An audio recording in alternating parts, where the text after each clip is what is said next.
ദുഃഖകരമായ മറ്റൊരു വാർത്ത അമേരിക്കയിലെ വാഷിംഗ്ടണിൽ വിമാന അപകടത്തിലെ 67 പേരും അതായത് വിമാനത്തിലുണ്ടായിരുന്ന ഏതാണ്ട് എല്ലാ ആളുകളും മരിച്ചതായുള്ള സ്ഥിരീകരണം വന്നിരിക്കുന്നു. മരിച്ചവരുടെ മൃതദേഹങ്ങൾ കണ്ടെത്താൻ ശ്രമം തുടരുകയാണ്. വിമാനത്തിന്റെയും ഹെലികോപ്റ്ററിന്റെയും ബ്ലാക്ക് ബോക്സുകൾ കണ്ടെടുത്തിട്ടുണ്ട്. അപകടത്തിൽ വിശദമായ അന്വേഷണം നടക്കുന്നുണ്ട് എന്നാണ് വിവരം. അന്വേഷണ റിപ്പോർട്ട് 30 ദിവസത്തിനകം പുറത്തുവിടും.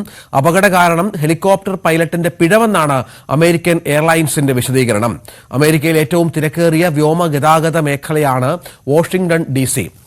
സജിമോൻ ആന്റണി ഏറ്റവും പുതിയ വിശദാംശങ്ങളുമായി അമേരിക്കയിൽ നിന്ന് ചേരും. ശ്രീ സജിമോൻ ആന്റണി, അമേരിക്കയെ വല്ലാതെ ഞെട്ടിപ്പിച്ച ഒരു ദുരന്തമാണ്. ആദ്യമൊക്കെ പ്രതീക്ഷയുണ്ടായിരുന്നു കുറച്ചാളുകളെങ്കിലുമൊക്കെ രക്ഷപ്പെട്ട് കാണുമെന്നത്. ഇപ്പോൾ ഏറ്റവും ഒടുവിൽ 67 പേരും അതായത് വിമാനത്തിലുണ്ടായിരുന്ന എല്ലാ ആളുകളും മരിച്ചു എന്ന വിവരമാണ്. എങ്ങനെയാണ് ഈ അപകടത്തെ അമേരിക്ക കാണുന്നത്? എന്താണ് ഇതിന്റെ കാരണമെന്നാണ് ഇപ്പോൾ വിലയിരുത്തിയിരിക്കുന്നത്? രഞ്ജിത്ത്, തീർച്ചയായിട്ടും ഇന്ന് അമേരിക്കയുടെ അധ്യായത്തിൽ വളരെയധികം ഒരു കറക്റ്റ് ദിവസമാണ് എന്ന് പറയാൻ സാധിക്കും. കാരണം ഇന്നലെ ഏകദേശം ഇതേ സമയത്ത് 8:47 PM ഈസ്റ്റേൺ ടൈമിലാണ് കാൻസസിൽ നിന്ന് വാഷിംഗ്ടൺ DC റീഗൺ എയർപോർട്ടിലേക്ക് വരുന്ന അമേരിക്കൻ എയർലൈൻസിന്റെ എയർപ്ലെയിനും അതോടൊപ്പം ഈ പോട്ടോമാക് റിവറിന്റെ സൗത്ത് സൈഡിലേക്ക് റൺ ചെയ്യുകയായിരുന്ന ബാക്കോക്ക് മിലിറ്ററിയുടെ ഹെലികോപ്റ്ററുടെ മിഡ് എയർ കൊളീഷൻ ആയിരുന്നു നടന്നത്. ഏകദേശം താങ്കൾ പറഞ്ഞു പോണക്കിന് 67 പേരാണ് മരിച്ചു എന്ന് സ്ഥിരീകരിക്കപ്പെടുന്നത്. ഇപ്പം അതിനകത്ത് 64 പേര് അമേരിക്കൻ എയർലൈൻസിനെ ആയിരുന്നു. 60 പേര് പാസഞ്ചേഴ്സും 4 ക്രൂ മെമ്പേഴ്സും ബ്ലാക്കോക്ക് ഹെലികോപ്റ്ററുള്ള 3 സൈനികരും. അങ്ങനെ മൊത്തം 67 പേരാണ്. 40 ഡെഡ് ബോഡീസ് കണ്ടെടുത്തതായിട്ടാണ് ലേറ്റസ്റ്റ് റിപ്പോർട്ട് പറയുന്നത്. അതോടൊപ്പം ഒരു ബ്ലാക്ക് ബോക്സും കണ്ടെടുത്തു എന്നുള്ളതാണ് അറിയാൻ കഴിയുന്നത്. വളരെയധികം ശ്രമകരമായിരുന്നു രക്ഷാദൗത്യങ്ങളിൽ. കാരണം ഇവിടെ ഫ്രീസിംഗ് ടെമ്പറേച്ചർ ആയിരുന്നു, റിവറും ഫ്രീസായി കിടക്കുകയായിരുന്നു കൈൻഡ് ഓഫ്. അപ്പൊ അതുകൊണ്ട് തന്നെ ഈ ഒരു രക്ഷാദൗത്യം വളരെയധികം ദുഷ്കരമായിരുന്നു എന്നുള്ള കാര്യത്തിൽ സംശയമില്ല. അതുകൊണ്ട് തന്നെ ആയിരിക്കാം ഈ 67 പേരും നഷ്ടപ്പെട്ടത് എന്നുള്ള ഒരു ഊഹത്തിലേക്കാണ് പോകുന്നത്. ഇവിടെ അമേരിക്കയിലെ ഒരു എയർ ട്രാഫിക് ഹിസ്റ്ററി നോക്കുകയാണെങ്കിൽ അമേരിക്കയിൽ സാധാരണഗതിയിൽ സേഫ് ആണ് എയർ ട്രാവലിംഗ്. ഒത്തിരി ട്രാജഡികൾ വരാറില്ല, എക്സെപ്ഷൻ ആയിട്ട് വരാറുണ്ട്. എന്നാൽ ഈ ഒരു ഹിസ്റ്ററി നോക്കുകയാണെങ്കിൽ ഇത് 2ാം തവണയാണ് 2 പ്ലെയിൻ അല്ലെ ഒരു പ്ലെയിനും അല്ലെ ഒരു ഹെലികോപ്റ്ററും കൂടെ ഡയറക്റ്റ് കൊളൈഡ് ചെയ്യുന്നത് ആകാശത്ത് വെച്ച് എന്ന് കാണാൻ സാധിക്കും. ഇതിനു മുമ്പ് ഇതേ സിറ്റുവേഷനിൽ വന്നിരുന്നത് ഗ്രാൻഡ് കാനിയനിലായിരുന്നു. 1956 അന്ന് 2 പ്ലെയിൻ കൊളൈഡ് ചെയ്ത് ഏകദേശം 128 പേര് മരിച്ചു. ഇപ്പൊ ഇതിനകത്ത് 67.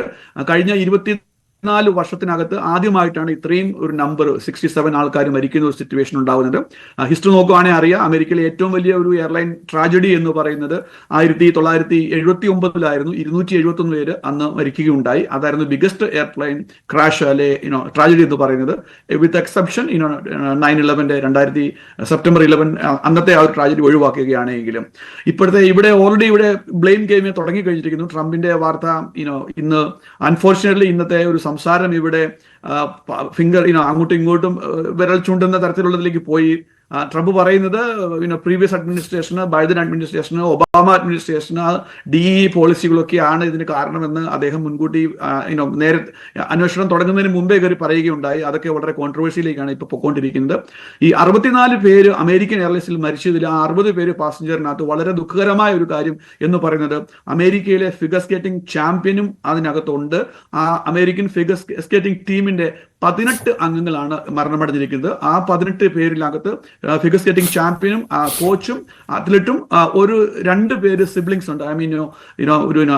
അങ്ങനെയുള്ള ഒരു ടീമിന് വലിയൊരു നാശനഷ്ടം കൂടെയാണ് വന്നിരിക്കുന്നത് എന്ന് പ്രത്യേകം നമുക്ക് പറയേണ്ടിയിരിക്കുന്നു. ഏതായാലും അന്വേഷണം വളരെയധികം വേഗത്തിൽ പുരോഗമിക്കുന്നുണ്ട്. 30 ദിവസമാണ് അവർ ടാർഗറ്റ് വെച്ചിരിക്കുന്നത് ഒരു പ്രിലിമിനറീസും മറ്റു കാര്യങ്ങളും കണ്ടുപിടിക്കാൻ വേണ്ടിയിട്ട്. എന്നാൽ അതിന് മുമ്പുള്ള വാർത്താ സമ്മേളനവും ആൾക്കാർ അങ്ങോട്ടും ഇങ്ങോട്ടും ഒക്കെ ചില ഫിംഗർ പോയിന്റുകൾ ചെയ്യുന്നുണ്ട് എന്നുള്ളത് സത്യമാണ്. അതാണ് ഇവിടെ നിന്നുള്ള ഒരു ലേറ്റസ്റ്റ് അപ്ഡേറ്റ് പറയാനുള്ളത്. സജിമോൻ ആന്റണി, നമുക്കറിയാം അമേരിക്ക US എന്ന് പറയുന്നത് ടെക്നോളജിക്കലി വളരെ ഫോർവേഡ് ആയിട്ടുള്ള ഒരു രാജ്യമാണ്. അവിടെ സാങ്കേതിക കാര്യങ്ങളിലൊക്കെ ഒരുപാട് മികവ് പുലർത്തുന്ന ഒരു രാജ്യമാണ്. അവിടെ ഇത്തരം അപകടങ്ങൾ അത്ര പതിവല്ല. പക്ഷേ ഇതിപ്പോൾ ഈ പരസ്പരം ഭരണകൂടങ്ങൾ തമ്മിൽ കുറ്റപ്പെടുത്തുന്നതിനേക്കാൾ കൂടുതൽ യഥാർത്ഥ കാരണങ്ങളിലേക്ക് പോകേണ്ടതുണ്ട്. ഇപ്പോൾ അറിയുന്നത് ഈ ഹെലികോപ്റ്റർ പൈലറ്റിന്റെ പിഴവാണ് ഈ അപകടത്തിന് പിന്നിലെന്നാണ് പ്രാഥമികമായ നിഗമനം. ആ തരത്തിൽ തന്നെയാണോ കാര്യങ്ങൾ? ഒപ്പം ഏറ്റവും കൂടുതൽ എയർ ട്രാഫിക് ഉള്ള ഒരു മേഖലയിൽ ഇങ്ങനെ പ്രശ്നങ്ങളോടുകൂടി ഇത്തരം കാര്യങ്ങൾ ചെയ്യുക എന്നുള്ളതും വലിയൊരു തെറ്റാണല്ലോ, അല്ലെങ്കിൽ അത്തരത്തിലൊരു വലിയ ജാഗ്രത കുറവുണ്ടായി എന്നാണല്ലോ മനസ്സിലാക്കേണ്ടത്. രഞ്ജിത്ത്, തീർച്ചയായും. അതായത് ഇപ്പോൾ ഇത് ഹെലികോപ്റ്ററിന്റെ പൈലറ്റിന്റെ കയ്യിലാണോ അതോ അമേരിക്കൻ എയർലൈൻ്റെ ആണോ എന്നുള്ളത് സ്ഥിരീകരിക്കാത്ത റിപ്പോർട്ടുകളാണ്. ഇവിടുത്തെ ഒരു ഓഥന്റിക് അന്വേഷണം എന്ന് പറയുന്നത് NTSTയുടെ അന്വേഷണമാണ്. അതാണ് നമ്മൾ എല്ലാവരും മുഖവിലേക്ക് എടുക്കേണ്ടത്. അതിനു മുമ്പുള്ള പല കാര്യങ്ങളും ഇപ്പോൾ പറയുന്നത് ഊഹാപോഹങ്ങളാണ്. അമേരിക്കൻ എയർലൈൻസ് അതിന്റെ ബ്ലെയിം ഹെലികോപ്റ്ററിന്റെ പൈലറ്റിന്റെ മേളിൽ കൊടുക്കുന്നു. മിലിറ്ററി അവർ ഒഫീഷ്യലൊന്നും പറഞ്ഞിട്ടില്ല. അപ്പം ഊഹാപോഹങ്ങളിലുള്ള കാര്യങ്ങളിലാണ് ഇപ്പൊ എങ്ങനെയാണ് ഈ ഒരു ക്രാഷ് ഉണ്ടായത് എന്ന് വരുന്നത്. അതിന്റെ ടെക്നിക്കൽ ഡീറ്റെയിൽസ് പറയുകയാണെങ്കിൽ ഈ ഒരു സമയത്ത് 8 മണി കഴിഞ്ഞ് 8:47 PM ഈസ്റ്റേൺ ടൈമിൽ ഈ അമേരിക്കൻ എയർലൈൻസ് ഫ്ലൈറ്റും ഹെലികോപ്റ്ററും ഏകദേശം 1000 അടി മുകളിലായിരുന്നു. ഈ റിവറിന്, പൊട്ടോമാക് റിവറിന് 1000 അടി മുകളിലായിരുന്നു. ഈ രണ്ട് ഈ പ്ലെയിനും ഈ ഒരു ഹെലികോപ്റ്ററും തമ്മിൽ ഏകദേശം 300 അടി ഡിസ്റ്റൻസും ഉണ്ടായിരുന്നു എന്നാണ് മനസ്സിലാക്കാൻ കഴിയുന്നത്. അതായത് താഴ്ചയിൽ 300, അതായത് ഹെലികോപ്റ്ററിന് 300 അടി മേളിലായിരുന്നു എയർപ്ലെയിൻ ഉണ്ടായിരുന്നത്. അതും സാധാരണഗതിയിൽ നോക്കുകയാണെങ്കിൽ അസാധാരണമായ ഒരു കാര്യമല്ല. പൈലറ്റും അല്ലെങ്കിൽ അവർക്ക് അത് അഡ്ജസ്റ്റ് ചെയ്യാനുള്ള കാര്യമേ ഉള്ളൂ എന്നാണ് മനസ്സിലാക്കാൻ കഴിയുന്നത്. എന്നാൽ അവിടെ നിന്ന് ഈ എയർ ട്രാഫിക് കൺട്രോളുകൾ അങ്ങോട്ടും ഇങ്ങോട്ടും സന്ദേശം അറിയിക്കുന്നതും കാണാം. അവിടെയൊന്നും ഒരു പാനിക് വരുന്നില്ല. എന്നാൽ ഒരു 10 സെക്കൻഡിന് ശേഷം സ്ഥിതിഗതികൾ കംപ്ലീറ്റ് മാറുകയും ആ 10 സെക്കൻഡിന് ശേഷം 12ാമത്തെ സെക്കൻഡിൽ ഈ ഒരു ക്രാഷ് ഉണ്ടാവുകയുമാണ് ചെയ്യുന്നത്. അപ്പൊ അതുകൊണ്ട് തന്നെ അന്വേഷണത്തെ പറ്റി പറയുകയാണെങ്കിൽ ഒഫീഷ്യൽ ആയിട്ടുള്ള NTSന്റെ ഒരു സ്ഥിരീകരണം ഇത് ആരുടെ ഭാഗത്തു നിന്നാണ് എങ്ങനെയാണ് എന്നതിനെ പറ്റി ഒരു സ്ഥിരീകരണം വന്നിട്ടില്ല. എന്നാൽ മറ്റു കാര്യങ്ങളിലുള്ള ഊഹാപോഹങ്ങളും ചർച്ചയുമാണ് ഇപ്പോൾ ഇവിടെ നടന്നുകൊണ്ടിരിക്കുന്നത്. അതാണ് സാഹചര്യം. ഏതായാലും അമേരിക്കയെ നടുക്കിയ ഒരു വിമാന ദുരന്തത്തിന് ഞെട്ടലിലാണ് അമേരിക്ക. അന്വേഷണം പ്രഖ്യാപിച്ചിട്ടുണ്ട്. 30 ദിവസത്തിനകം റിപ്പോർട്ട് നൽകുമെന്നാണ് നമുക്ക് ലഭിക്കുന്ന വിവരം. ഇതിനിടെ ബൈഡൻ ട്രംപ് ഭരണകൂടങ്ങൾ തമ്മിലുള്ള പ്രശ്നമായും ഇത് വന്നിട്ടുണ്ട്. സജിമോൻ ആന്റണിയാണ് അമേരിക്കയിൽ നിന്നും ഏറ്റവും പുതിയ വിവരങ്ങൾ പങ്കുവച്ചത്.